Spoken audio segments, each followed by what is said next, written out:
welcome back to Reinventing Retirement, the podcast where we share stories of inspiration, reinvention, and joy for those of us in life's later chapters. I'm your host, Cathy Passion, and today's conversation is one I've really been looking forward to, especially for anyone who's ever wondered, is there still more for me? My guest today is Destiny Burns, author of My Why and I, A Rebel's Guide to a Why-Centered Lifestyle. Destiny's path has been anything but predictable. She began her career in the military, and after other stops along the way, she now has opened an urban winery in Cleveland, Ohio. But this isn't just a story about wine. It's a story about service, community, and what can happen when you finally listen to that quiet inner voice asking for something more meaningful. So pour yourself a cup of coffee or maybe a glass of wine and join me for this conversation with Destiny Burns. Destiny, thank you so much for being with me today. I am so excited you're here. And how's the It's, weather up in Cleveland before we get really going? it's my pleasure to be here. It is freezing. This has been one of the coldest winters we have had in memory, and I am so over it. I Ready know. for some 40-degree weather this week. Oh, I know. So excited. And so has it affected business? Because I know you're walking distance to a lot of folks, and I know Clevelanders are hardy people. Well, we have been using the cold to help stabilize some of our white wines. So we've had some wine outside in tanks, and it's literally been frozen solid like an ice cube for the last like 4 weeks. So I'm Oh my excited to gosh. have some warmer weather so the wine can thaw and we can bring it back inside. I love that. I love that. We So MacGyver a lot of stuff in this urban winery environment.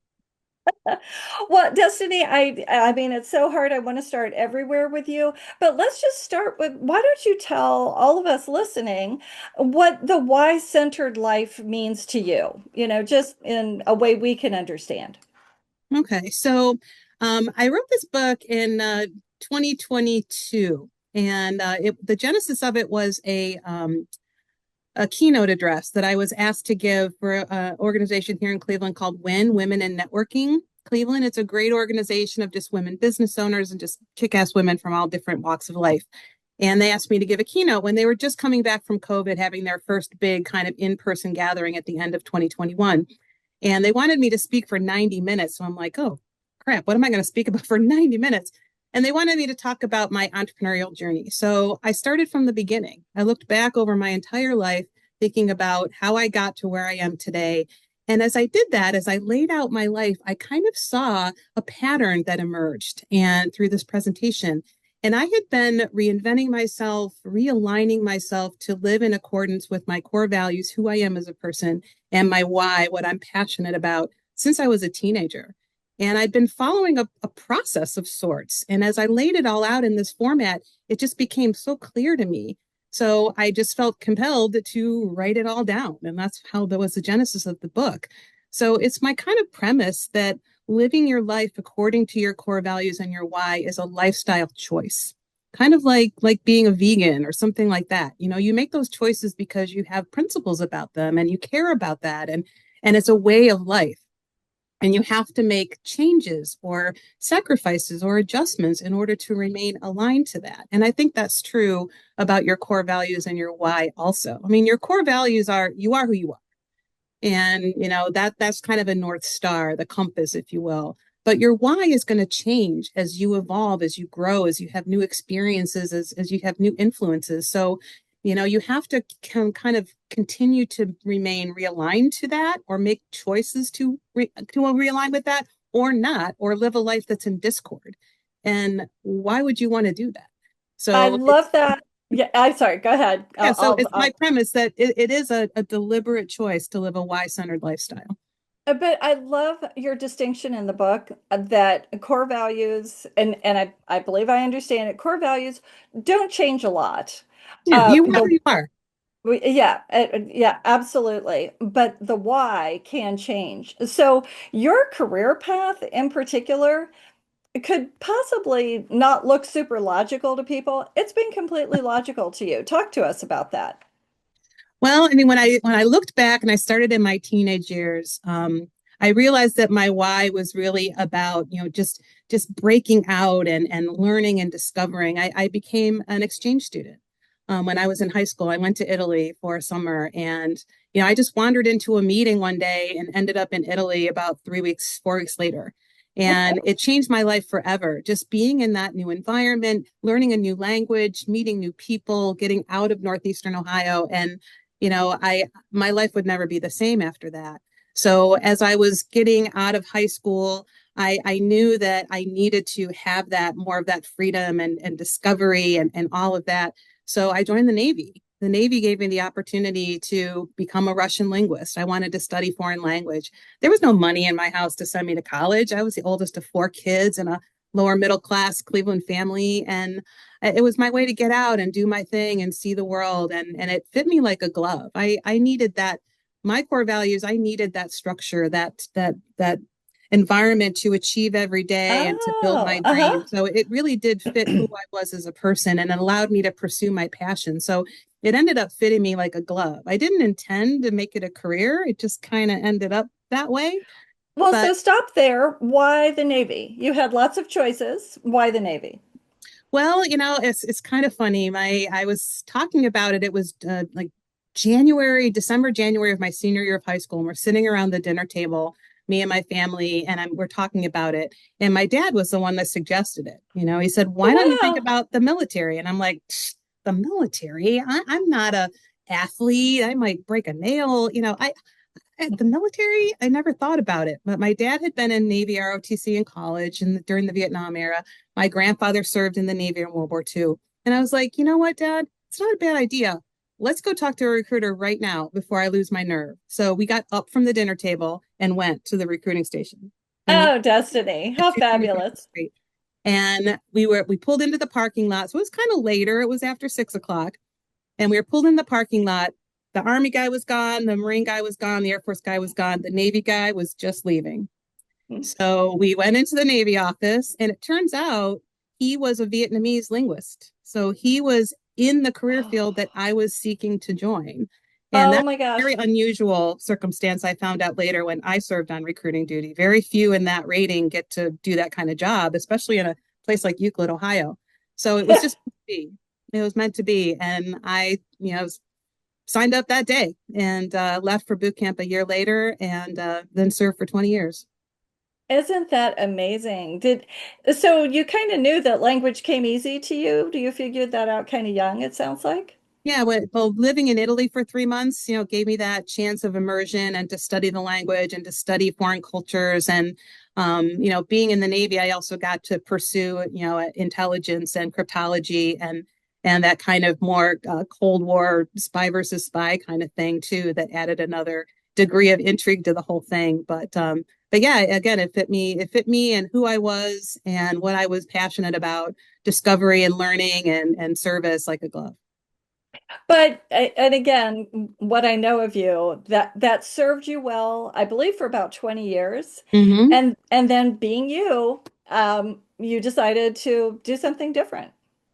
Yeah, so as I got into my 20s though, my why started to change. I met Oh, my now ex-husband, but I was married for 26 years. I married a Marine when we were 21 years old, and wow. my why started to shift into love and legacy and building a family and building a foundation, and that's really where my heart was at that part of my life. And so through my 20s, we had my daughter Amy, who's the love of my life, when I was 23, and I built that family, that love, that legacy that has served me so well for such a big part of my life, and still serves me through the love of my daughter, who I adore more than anything in this world. As I got into my 30s, my career kind of took a front seat. My husband got out of the Marine Corps and went back to college, kind of became a full-time dad. While I kind of was the breadwinner for many years and became an officer. I had got my degree part-time at night, so I applied for Officer Candidate School, was accepted, became an officer at the 9-year point of my service. So still in the cryptologic intelligence field, and served for another 11 years as an officer as my husband went to college and earned his PhD. And and so that at that point in my life, my why was more about security and building my career and all of that. As I got into my 40s, I retired from the military in my late 30s after 20 years of service, and I went right to work in the defense industry. I was still the breadwinner of my family, and it was really the only part of my life when I look back that I really got disconnected from my why. Hmm. Um, Oh, I was working in big defense companies. I worked at IBM, I worked at Northrop Grumman, I worked at General mm, Dynamics in positions of increasing responsibility and stress and money. I made a lot of money. Uh, right. but it just was so soul sucking in a lot of ways. And I was just so unhappy. And I realized looking back on it that my life kind of became more about making money than it was about why. And I was so unhappy and so miserable. So my daughter went off to college. My marriage fell apart. I found myself in my late 40s, kind of trying to recreate it all and reinvent myself. And as my why kind of shifted to that rediscovery and reinvention and getting out and having some independence and some freedom and standing on my own 2 feet, I became a firefighter. I love Started that. my I was so hoping you'd include that. Yeah, so I You became a volunteer firefighter, I weren't you? did. It was part-time at night. I had a friend of mine who was working with the Sterling Volunteer Fire Company in Loudoun County, Virginia, and I still worked my full-time job in defense, and then I rode fire trucks part-time at night and on the weekends, and I did that for the better part of 5 years, and it was wonderful. I loved every minute of it. I don't I, recommend starting it in your late 40s. That was a little easy, but it was magical. And but as I got into my 50s, I started to realize that I couldn't pretend like I was a 20-year-old man anymore. I was going to get hurt eventually. I had to stop climbing on fire trucks and be a little more realistic. But at that point, I was like, okay, so now what? I've kind of found myself again through this rediscovery of realigning myself. But this job, this where I'm spending a lot of my time every day was just not serving me. It was not allowing me to really live that life of my why centered lifestyle. So I for my 50th birthday, I took my sisters who live here in Cleveland and my daughter, and we went to Vegas. oh, fun. And at that time I had money, so we were ballers. We did the Aria, we had limos, we had the whole 9 yards. And I just wanted my girls with me, the three most important women in my life, to to help me make that decision. What am I going to do next? And after that weekend, I decided to leave my life in DC and come home to Cleveland. I decided Wow. to leave the corporate world and do something else. I'd always wanted my own business. I always had that in the back of my head to be an entrepreneur, to kind of make my own way. And my why at that point as I was entering my 50s was really so focused on, rediscovery and independence and freedom. And, I just wanted to break out of the shackles. And so entrepreneurship seemed like a really natural fit.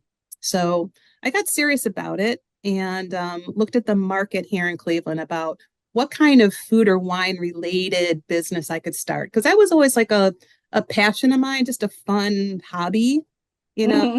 going to wineries or tasting menus or just fun things like that where people can connect, over,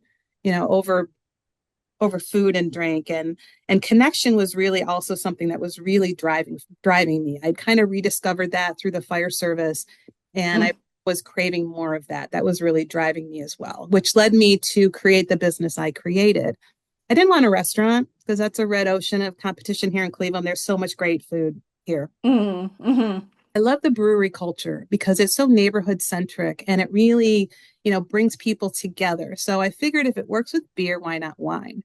So I started this urban winery concept in my head, long before it was a thing. I've been doing it for 10 years now. There are some urban wineries popping up around the country now, but it really was kind of a novel thing back when I made it up. Wow. And Mm. I found a winemaker who could work for me that helped me figure out how to make wine in 100-year-old auto repair garage in a neighborhood. And we're still figuring it out every day. But what I've created, I think, is more of it's a community center that makes wine. The wine's really Hmm. not the purpose. The wine is the glue.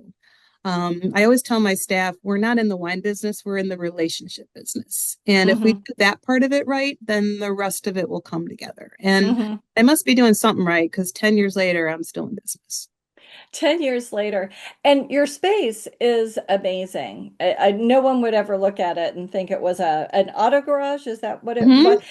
Big, It's ugly, so raw when I got it.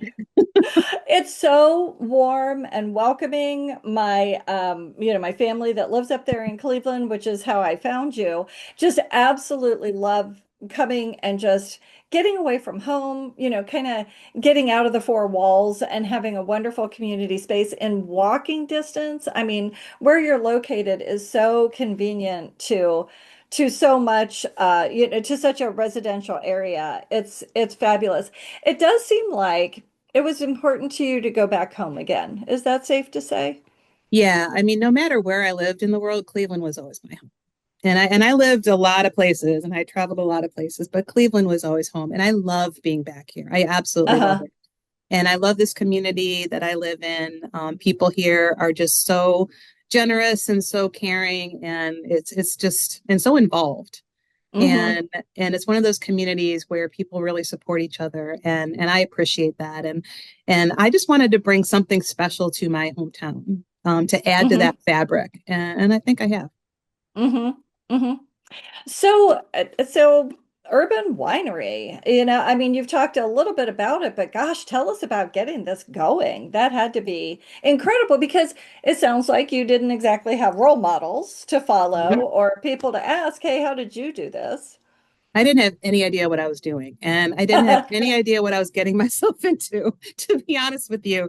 I really didn't. I just had a vision. And once I saw the architectural plans kind of sketched out, when I brought in an architect to kind of see what it would look like, once I saw those plans, I was like all in. And I don't do anything small, I guess. It's not in my nature.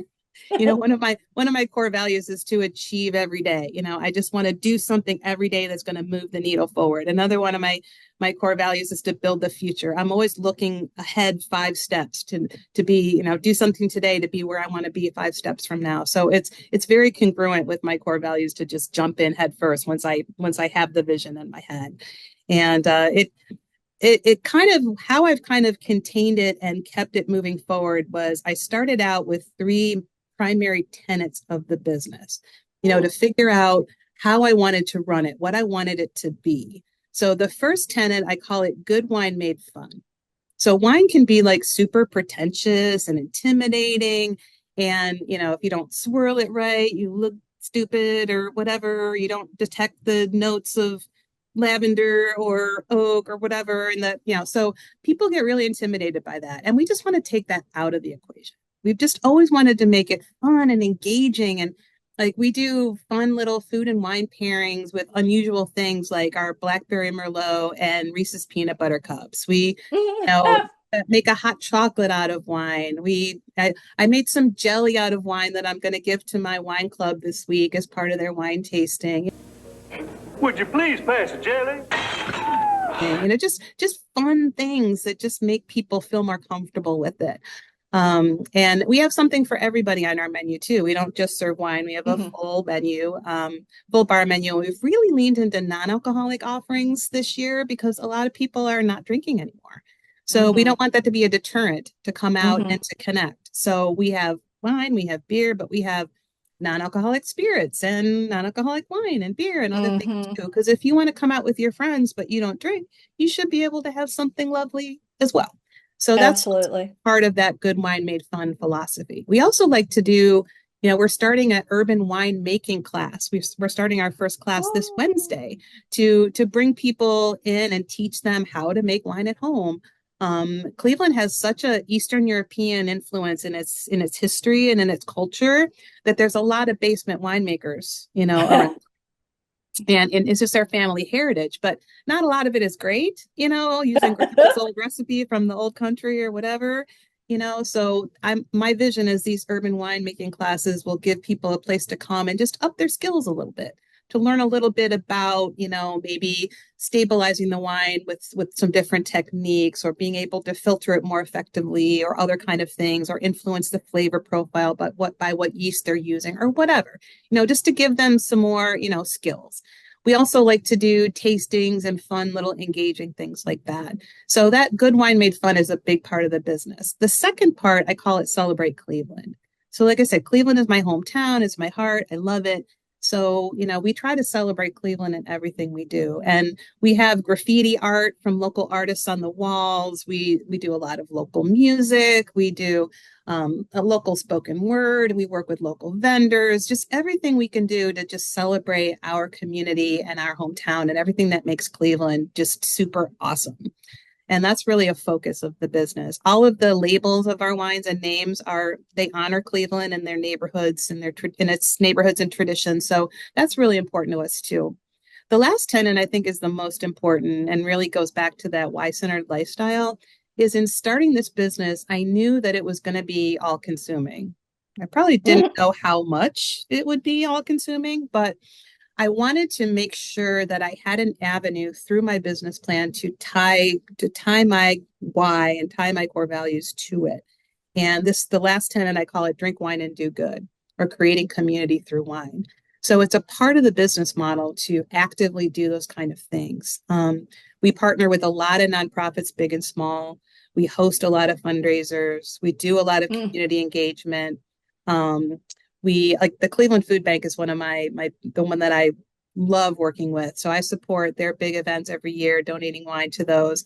I donate all the wine to the Dobama Theater, which is a black box nonprofit theater down the street that does a lot of really cool avant-garde productions. And I've been donating wine to their bar for 10 years since we opened the winery. We have a big fundraiser with another community partner of ours called Graffiti Heart on the 28th of February called Graffiti and Grapes at the winery. And that's one of their big fundraisers every year to help raise money to put murals all around Cleveland and to offer art scholarships to underprivileged high school kids. They're bringing an international artist called Cobra into Cleveland here shortly in the next couple of months to do the largest mural ever done in Cleveland. Graffiti Heart is sponsoring that. So we get to be a small part of that by hosting their fundraiser this year and being part of that. So as I've moved into my 60s, my why has really kind of evolved from that freedom and independence and standing on my own 2 feet. It's really evolved more into impact and adventure. So that's really what's pulling me these days as I'm in my 60s. So finding ways to make an impact every day, whether it's a small impact on somebody's day over the bar, or whether it's a big impact by helping Graffiti Heart raise the money they need to do that enormous mural in downtown Cleveland that's just going to change the landscape of our city. It's amazing. So I look for those opportunities. And then adventure, I need to have some adventure too. I need to go on a road trip now and then. I know I need that for my own safety and my own sanity. So I build those things into my day. But I think it's easier if as an entrepreneur, if you want to live that why-centered lifestyle, to build those things into what you're doing and not as a separate thing outside of your business or a separate thing outside of your work, but if you can bring it into your work and make it a central theme or a central part of it. For example, my core values, my personal core values are also the core values of my business because I am my business. I own my business. My business is me. I am the face. Absolutely. So I hire to my core values. I only hire people that align with those values. I have them on a big picture on the wall with a grapevine that has the environment, and then the roots of the vine are the 5 core values with a slightly different definition, that applies more to the business than to me personally, but the same core values apply. So I really do use those as guiding principles in my business every day. So it keeps me on track. And those 3 tenets of the business, I really do use them to kind of keep me focused on what I'm doing and why. And it really does kind of feed all the things that I need it to do in my personal life and for my community. Yeah. So tell me more about your team. I'm curious about the team you have right now, but I'm also curious how long it took to maybe get just those right people who are supporting you and supporting the business and the concept in the way that you dreamed. Yeah, I've been very, very blessed in my team. That was one of the things I was most concerned about becoming an entrepreneur, especially in the hospitality industry. It tends to be such a the transitory kind of industry, where people moving from job to job and and that's not conducive to what I wanted to do, that relationship based, kind of on an operation. So I've been working with my head winemaker and VP of operations, Dave Mazzone, since day one. He came in before I even opened the business to help me kind of design the space as a consultant. And then he came on full time once we got our winemaking license. And he's been with me for 10 years now. And so he really helped me figure out how to make wine in a garage, in a Mm. neighborhood. And it's been an ongoing process. And we're doing it pretty darn well. He, where I escaped from Cleveland in my early 20s to join the Navy, he went to Napa Valley and got his wine education out there, worked in Uh, out there. So he really knows his stuff. He worked in several Ohio wineries as well before he came to me. And so it's been a really great collaboration over the years, and mm, done amazing things with the wine and with the back of the house, as I've kind of more focused on the front of the house. mm, And over the years, like I've always had a pretty small, tight staff, but over the years, I've really had long-term employees. Like people have stayed 2, 3, 4 years in their more front of house positions and in mm, some of the back of house positions too. It really has not been a revolving door. I've always taken pride in paying my employees, well above the minimum, um, mm. or tipped employees well above, paying them a living wage. I give healthcare to the employees that need it. I even Wow. have simple IRAs that I offer to full-time employees. So Wow. I really do pay them very well and treat them as professionals because I expect a lot out of them. I really want them to be there and to stay there and feel like they're part of it. Since we're such a small team, I only have 5 employees, 2 that are full-time and 2 that are more part-time, and me, that's it, running a $500,000 business. Um, Fabulous. it's they're all have a role in the leadership team. So when we meet once a week to discuss our strategy, to discuss our priorities, to discuss our scorecard, how we're performing, our new initiatives, they all have a say and they all have a role, and they all have accountability for what they sign up for. So we use the entrepreneurial operating system, EOS, if you've ever heard of that. There's a book, Mm, no. Wickman's, called Traction, which is a Hmm. really great way to run a business. Many, many, many companies use it. I've been using it since 2018, and it's just a method of how you run your business. It has components of, like weekly meetings and regular routine meetings, but it also has quarterly and annual strategy and all of that with your vision traction organizer. It's really a great way to keep your business on track. But it allows us to meet And, once a week to look at our priorities and make sure we're staying on track with our goals. and remind me, is that an approach for entrepreneurs, or is it a just in general a business approach that In happens to work general, for a you? business approach, it Okay. can work with, any company, and a lot of companies use Interesting. EOS and Mm, traction to run their business. mm-hmm. Mm-hmm. Oh my gosh. That's amazing because as you said, keeping people in any form of the hospitality business can be very, very challenging and especially for 10 years. But I know that and I ask that because I believe you're also very active in the community and someone who other organizations like to have come tell your story and that sort of thing. Tell me if I'm right. I think that you also go into high schools and tell your story. Yeah, I've That done that a couple times with a few I of thought the private so. girls' schools. I've gone and spoken to their entrepreneur organizations.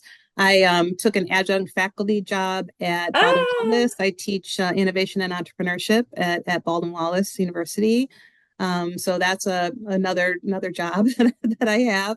But again, it's part of making that impact. That's what drives me. And I don't have time to be an adjunct professor, but no. it's something that is pulling me. And to live that why-centered lifestyle, it gave me an opportunity to make an impact, so I jumped on it.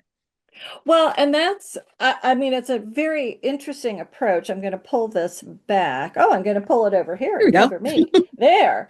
That is what I enjoyed so much about your book. I mean, everything, the history, your history, but my why and I.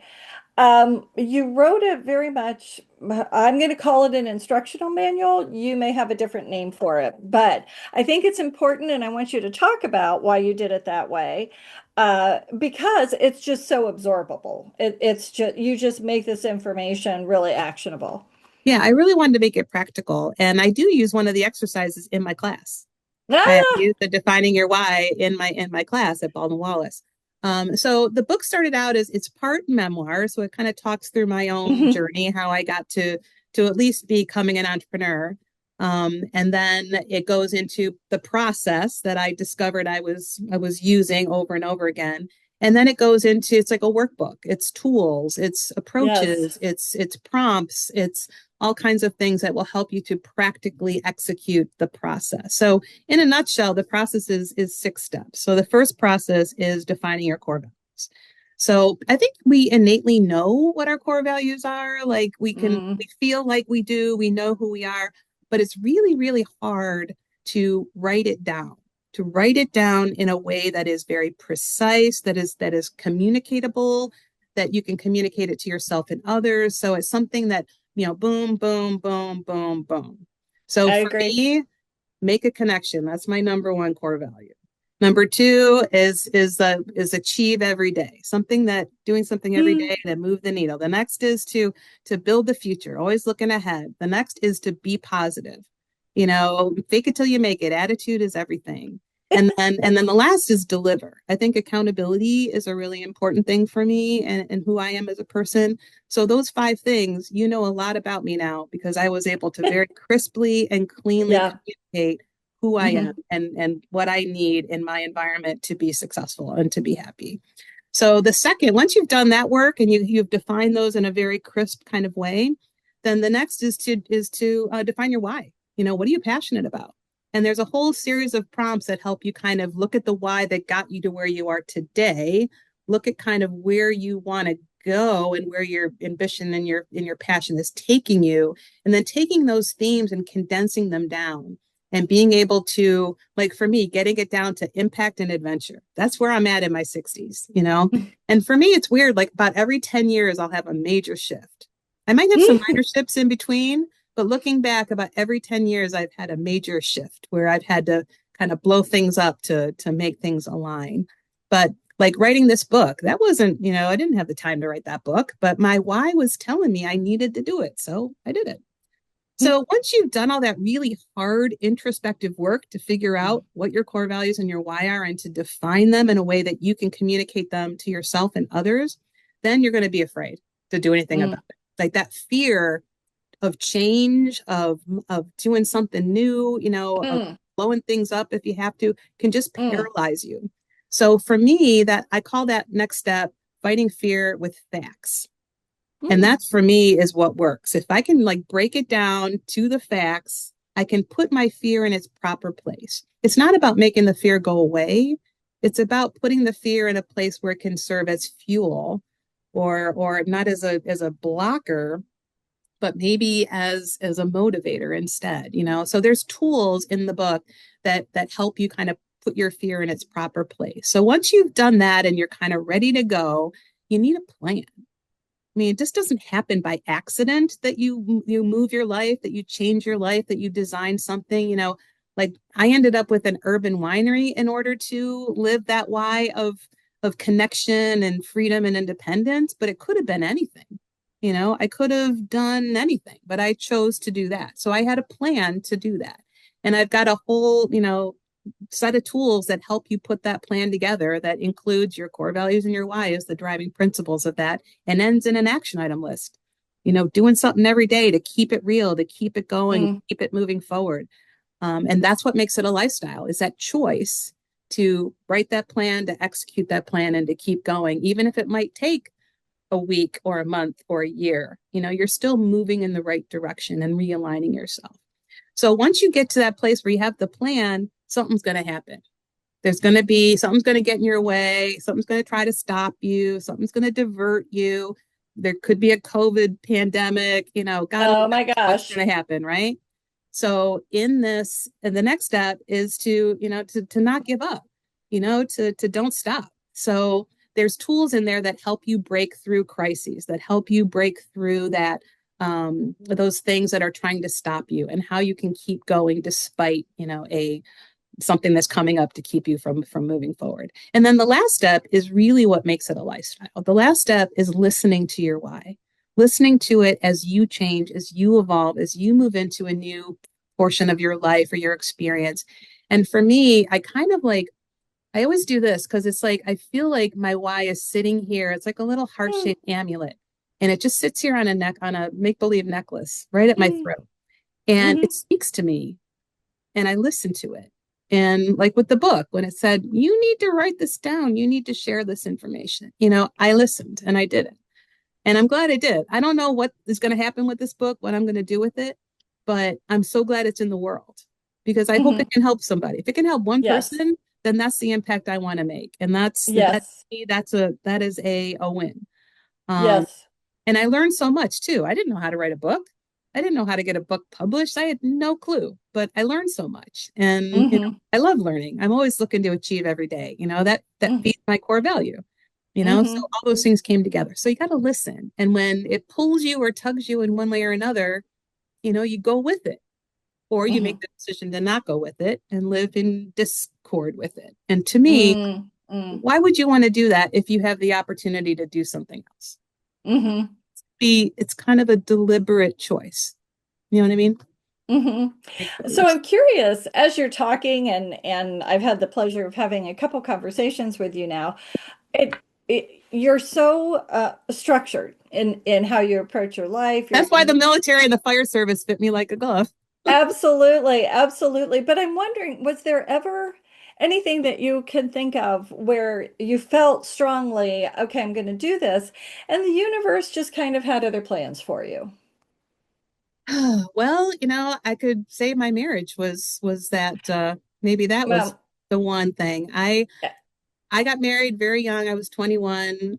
It was not my that decision was to that was divorce. a long marriage, though. I mean, Yeah. that's hard not to see that as it was meant to be there to do what it did. But that's just my philosophy. Yeah, I was married 26 years, and Yeah. I Yeah. I loved my husband till the end, and I still do, but he needed a different life. He needed, something different. And at the end of the day, as I look back on it, we had a very amicable divorce, as divorces go.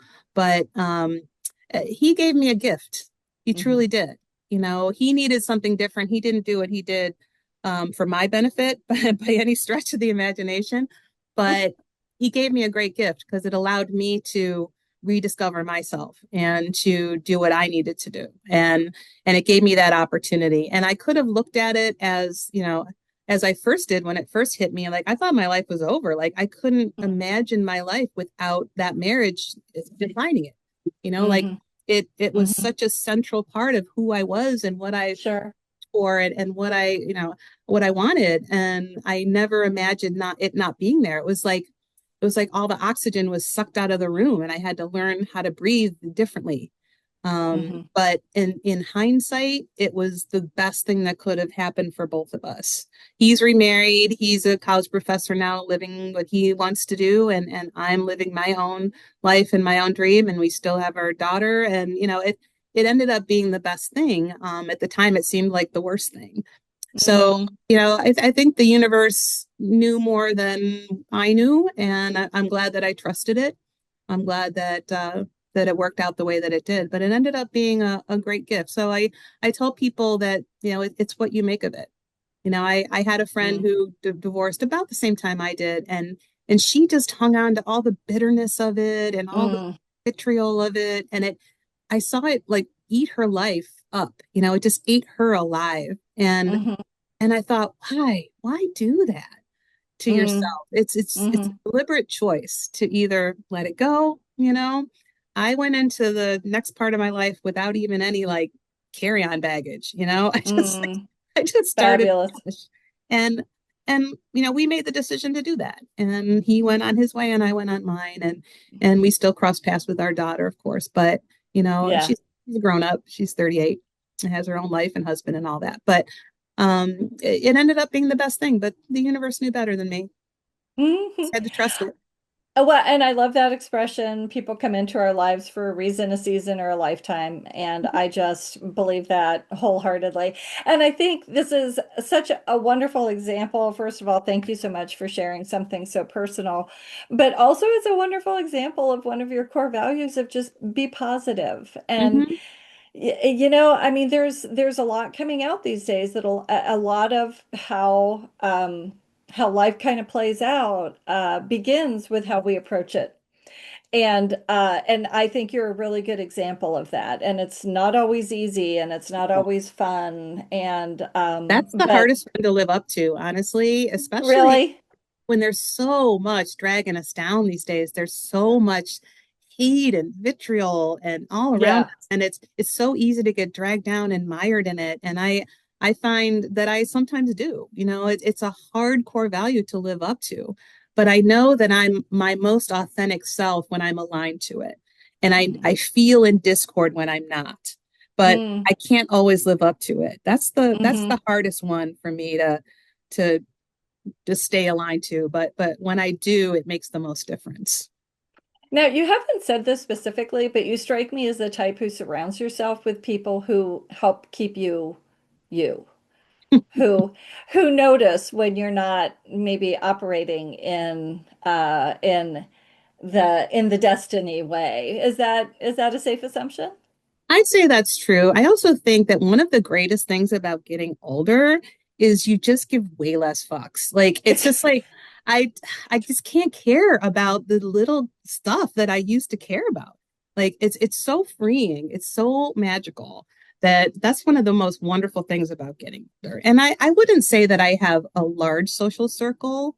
But the people that I do that are close to me, I absolutely treasure them. And like you said, people are there for a reason or a season or whatever. But my like I said, my daughter is become one of my best friends. My sisters are my heart. And I have a few very close friends that kind of keep me on an even keel. And even in my business, I call my winemaker Dave. I call him my wet blanket sometimes because he's a great counterpoint to me. Like he and I have very, very different approaches and philosophies. He's very introverted, where I'm a little more extroverted. We think differently, we approach problems differently. But that's been a strength for us, I think, over the years as we've learned to communicate and work through that. Sometimes when I get a little too exuberant about things, he'll throw the wet blanket on me and say, "Whoa, slow down, lady." And that's been a great help and a great support. I appreciate it. It's been really, really helpful. So yeah, I think that I curate the people that are around me.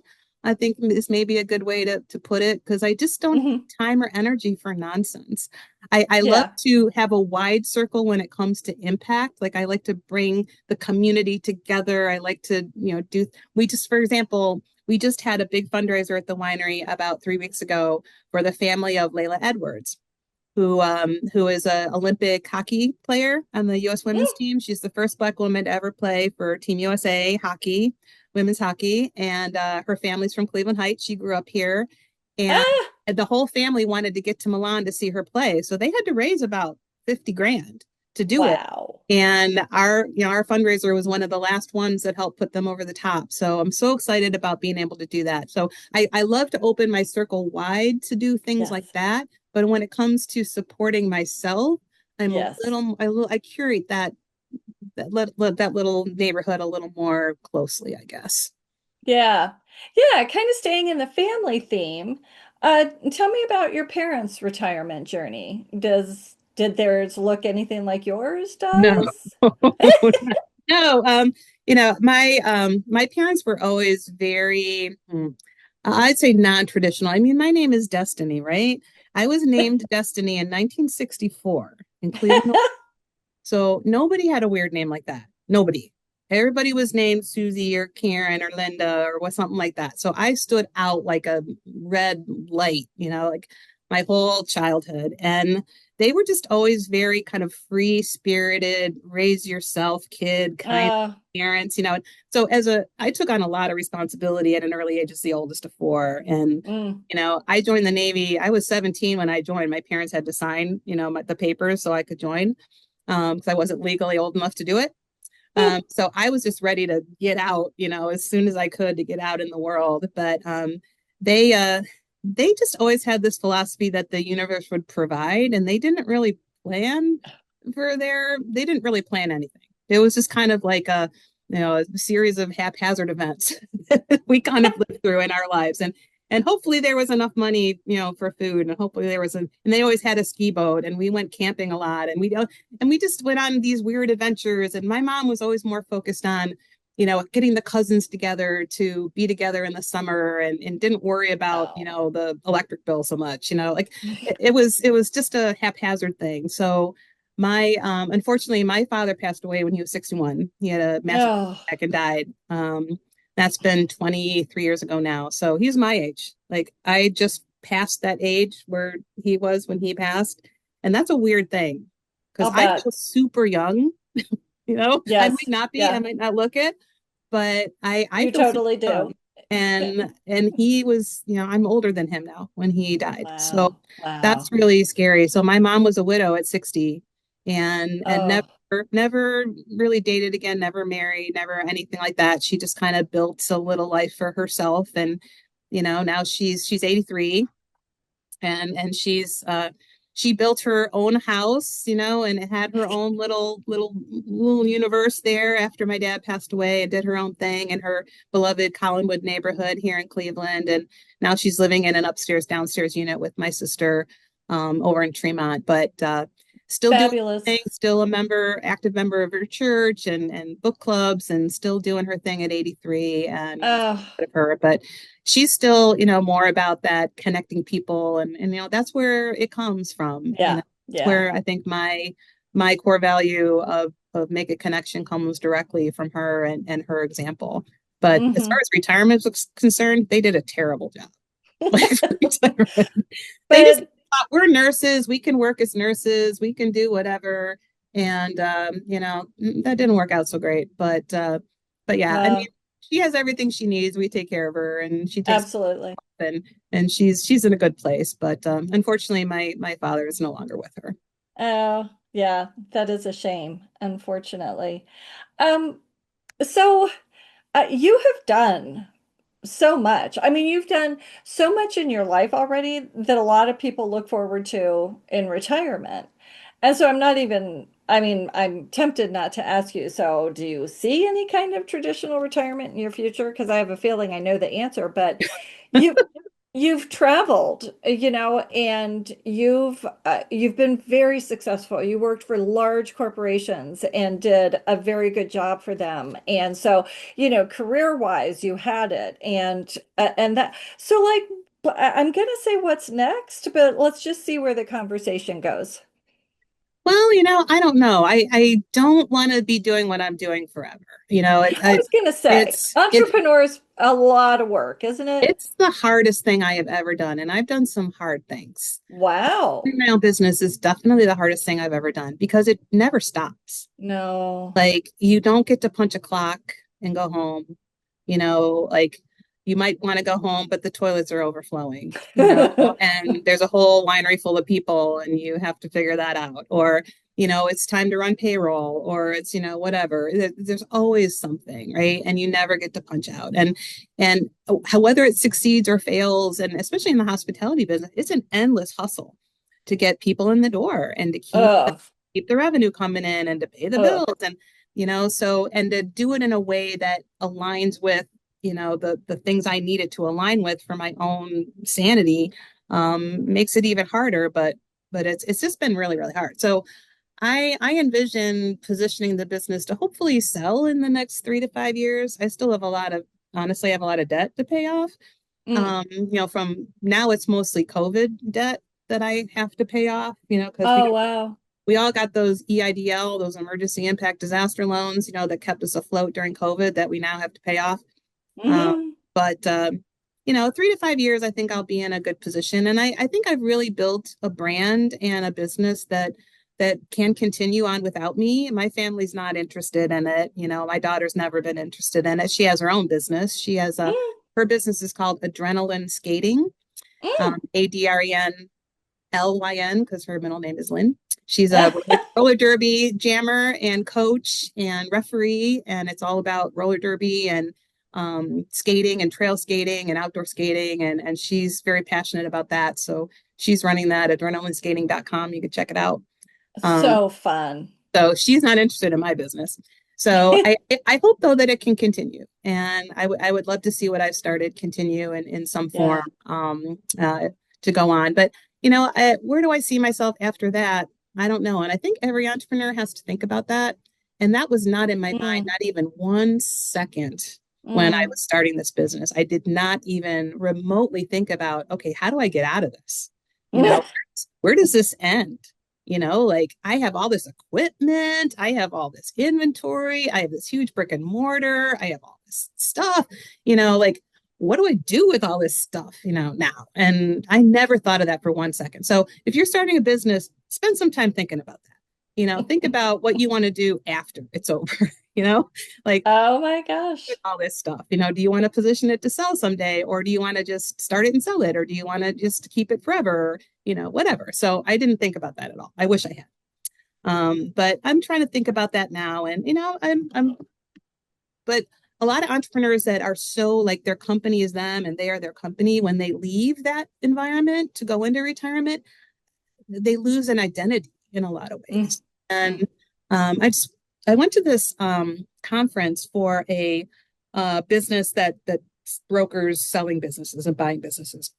It's a book called Walking. I think it's called Walking to Destiny. I've got it over here somewhere on my bookshelf. Kind of written for you. It's very, very interesting name.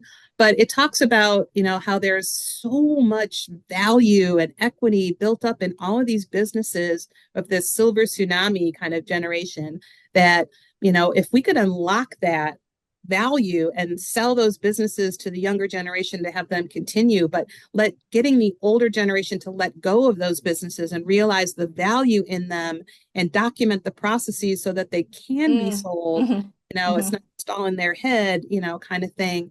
It just so much economic value and things for the next generation of this country, because small business is the engine of our economy. It truly is. Amazon is not. It's all the small businesses that really keep this economy going. So in the next generation, as this silver tsunami starts to retire, unlocking that equity and that value is going to be really important, I think, to the next generation of small business owners, rather than letting all that die, sit on the vine and then starting over. You know what I mean? So I don't know. I think I would like to really, it depends on when I get into my 70s, how my why will shift. Because every 10 years, there's a big shift. Right now, it's impact and adventure. So if I end up, in my late 60s, getting to do something else, I envision myself, like maybe getting a job at the Cleveland Food Bank, doing something in a nonprofit philanthropy, kind of role where I can take all the experience that I've had, the connections that I've made, the relationships that I've developed. Maybe it's part of the Greater Cleveland Partnership, or maybe it's, something in my hometown where I can insert myself in a meaningful way into a local nonprofit that does a really important, impactful job where I can play a meaningful role and bring what I've developed, the social capital, the experience that I've developed in Cleveland coming back after 35 years. How can I take that and use that to benefit others without having to run it myself? I'd like to put that part down, and I'm fortunate, I have a military pension. That's how I'm able to run a business anyways. I don't pay myself much, I'll be honest with you, but my military pension pays my bills, and I have a Northrop Grumman pension that'll kick in my mid 60s. And then there'll be Social Security, who knows? I hope so. Because I paid a lot into that fund. So I hope I can get a little bit of that back. But that'll be me, and I'll be able to eat and keep a roof over my head. But I would like to do something that's a little more on the nonprofit side without having to run it myself. I don't envision myself standing up my own nonprofit and trying to do that, but getting involved and bringing all of the tools I have, to that endeavor, I think could really fuel me into the future. That's what I see myself doing. Yeah. And then also having some adventures before I get too old to do it. Yeah. Oh, I don't think you'll ever get too old. For the next adventure, you just find a way to do it with whatever your circumstances are. And I'm sure you've had plenty approach you, but nonprofits are just always looking for folks like you, whether as volunteers or board members or Yeah, I on sit on a lot of staff. boards right now. I'll bet. I'll And bet. I love that. I don't really have time to do it, but I do it. I'm the treasurer of the Greater Cleveland Fisher House Board. It's basically the Ronald McDonald House of the VA system. There's two Oh, houses here in Cleveland, so we provide a home-like setting for families of veterans to stay while their loved one is being treated at the VA hospital in Cleveland. So wow. get food and housing and support and all that kind of stuff. So I'm the treasurer for that organization since the house opened 6 years ago. Oh I my sit on gosh. the Officer Jason West Memorial Foundation Fund. It's a, a group that honors a fallen police officer here in Cleveland Heights who died in the Hmm. line of duty, and there's a scholarship that we have in his honor that we give out to police academy graduates here in Cleveland Oh Heights. my gosh. I sit on that board too, and I love to find ways to do little things like that to fill my cup up when it gets depleted by all things like payroll and toilet unclogging. Destiny, this has been fascinating. I have a feeling you could go on forever, but I just want to ask you, is there anything we haven't touched on that you would like to share with our listeners? Either in terms of your life or what you would suggest for anyone listening who's either preparing for the retirement years, which these days it's hard to say retirement because very few of us stop doing stuff, Right. which is the traditional perception of retirement. Yeah, but anything that hasn't come up that you want to share with our listeners? Yeah, that's a kind of an interesting point that you just made. Like, I remember when my grandparents retired, like, it was a big deal. Like, my grandpa left his engineering job and then they did square dancing lessons and they played Yep, golf, and yep, they watched us and that was really all they did, and it was, yeah. and they had their stuff at church or whatever, but they like stopped doing stuff, and I think this generation is a little different in how it's approaching retirement. So I would say like the one piece of advice I would give is to just be deliberate about it. Like take Mm, some time and figure out who you are and what you're passionate about and let that be your guide. we have a And book for that. you have a whole series of instructions to help you with that. But I think that can really help make those years so much more fulfilling and so much more impactful and meaningful than if you just kind of let it take you.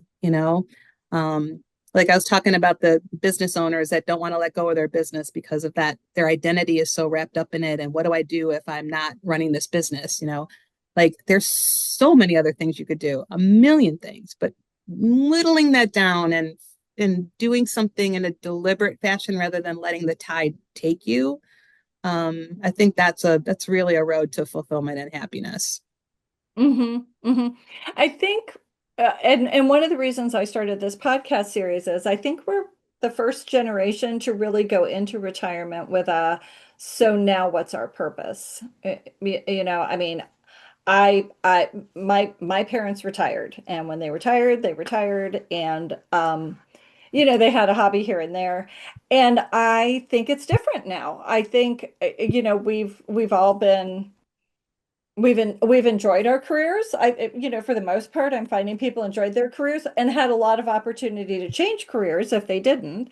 And so I think that expectation kind of continues to go into our retirement years as well. And I love what your mom and sister are doing. I do feel living in community is a really important part of those later years as well.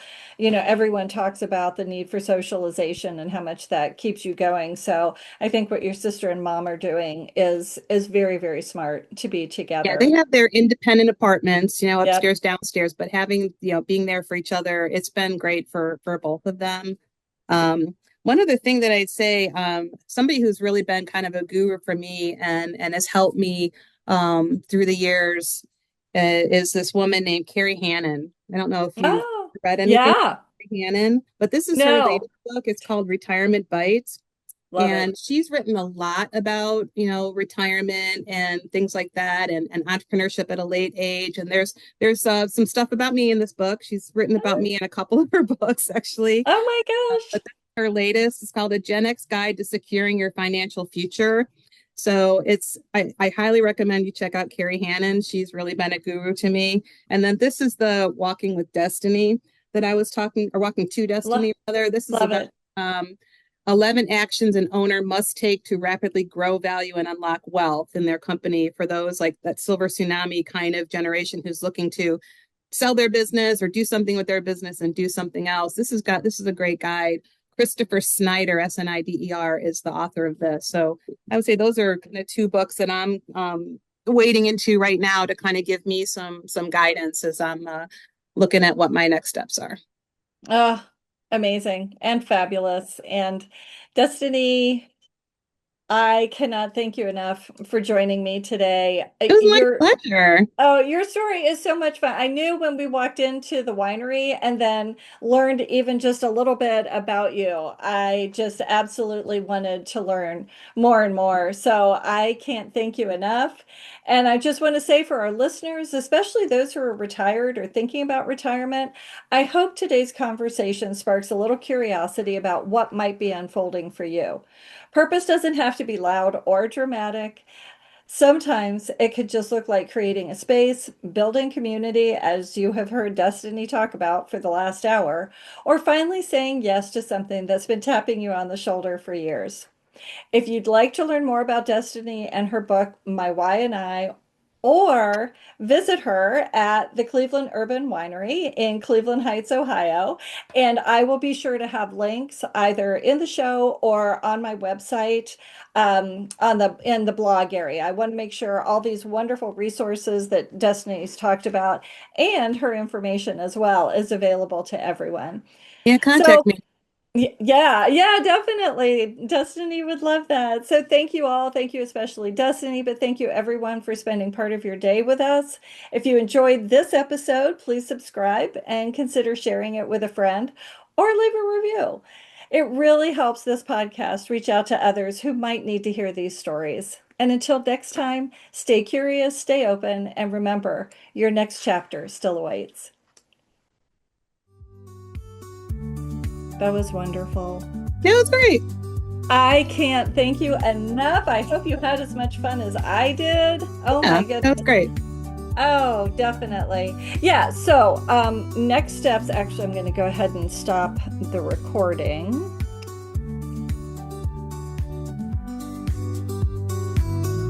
Thank you for joining us on this episode of Reinventing Retirement. I hope today's journey has sparked some ideas for your own next chapter. Whether that's exploring a long-held passion, picking up a new skill, or simply reimagining what this stage of life can look like. If you enjoyed today's conversation, be sure to subscribe so you won't miss future episodes. And if you know someone who could use a little inspiration on their own retirement journey, share this podcast with them. Until next time, here's to creating a retirement that's not an ending, but a reinvention.